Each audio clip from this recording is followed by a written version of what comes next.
Lead choose பண்றதுன்னு வந்துட்டா நம்ம சாய் அபியங்கர் அடிச்சுக்க ஆளே கிடையாது.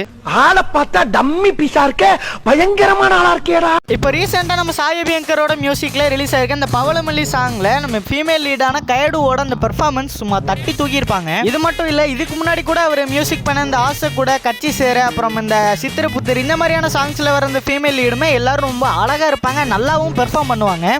காலங்கலிகாலமாய் போச்சு, நாங்க சொல்ல வேண்டியதெல்லாம் நீ சொல்லி. சோசியல் மீடியால நிறைய பேர் ஒரு பாட்டை பத்தி பேசுறாங்களோ இல்லையோ, இந்த ஹீரோயின் செலக்ஷனை பத்தி எல்லா பாட்டு ஒரு டைம்லயும் பேசிடுறாங்கப்பா. இப்படி ஹீரோயின் செலக்ஷன் எல்லாம் இவ்வளவு மாஸ் காட்டிட்டு அந்த சாங் மிக்சிங்ல மட்டும் லைட்டா கோளாறு கொடுத்துருக்கேன். அந்த லைட்டா காட் மோட் சாங் கேட்கற மாதிரியே இருக்கு எனக்கு. எது எப்படியோ பாட்டெல்லாம் கேட்க நல்லா தான் இருக்கு. இவரோட சாங்ஸ்ல உங்களுக்கு எந்த ஹீரோயின் ரொம்ப பிடிக்கும் அப்படின்றத கமெண்ட் செக்ஷன் சொல்லிருங்க. எனக்கு எப்பயுமே வந்து கூடல வர அந்த பிரித்தி முகுந்தன் தான்.